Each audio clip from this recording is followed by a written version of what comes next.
clapperboard. What am I doing? Rebate joint, that's right, we're cutting out a rebate joint. A minute ago I showed you how to cut the little groove in there with the marking knife and the chisel to prepare for the cut. Next two steps are to get the tools out of the way. Also, we've got the waist marked out, so we make sure we cut on the right side of the line. It's very disappointing when you cut the wrong side out because you've got to do it again.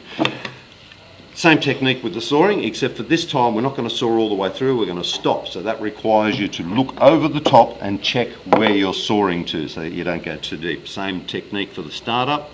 Line it up on the end of the stop for the bench hook. Lock the bench hook in the bench so it doesn't move.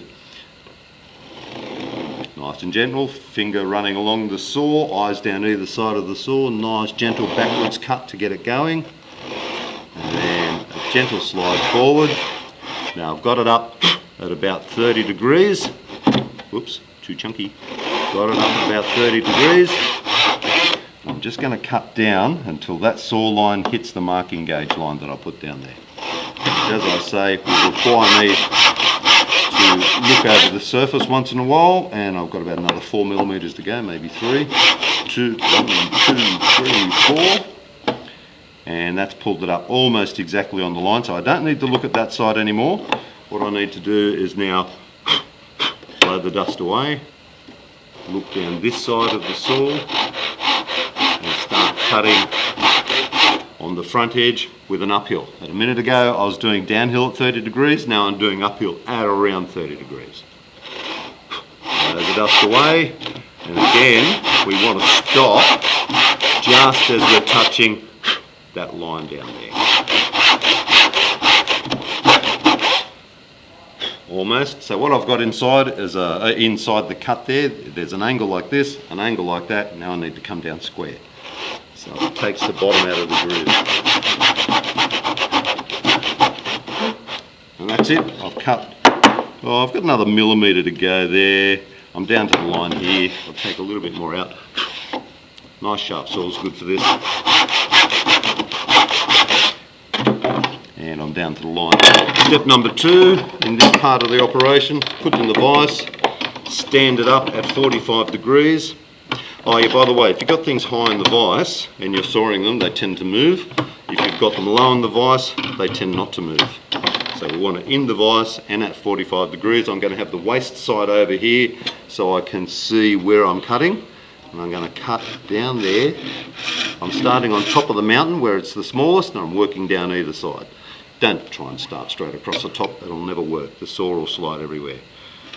Using my thumb as a guide on the far side of the saw to stop it from wobbling to and fro. Try not to saw my thumb. Thumb as a guide. Nice and gently. Looking at the pencil lines on both sides at the same time. Stop there when the saw hits that corner. Maybe go a little bit down the other side. Okay, that's step number 1. Step number 2, rotate it at 45 degrees. Lock the vise up nice and tight. If you're a lightweight little person, jump on it. Same deal again. The reason we do that is because sometimes, because it's pointing towards me, it might flick up a little bit, and there's a bit more vibration doing it this way. You notice I'm doing sort of 2 cuts at a time, because I'm really taking my time to make sure I control it. That cut's going to be there forever, so it's worthwhile taking your time to get it right.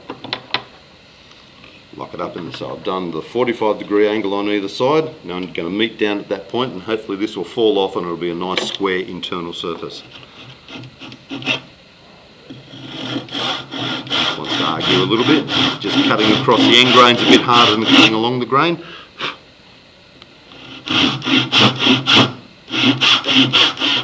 Rock it around so that you follow the line.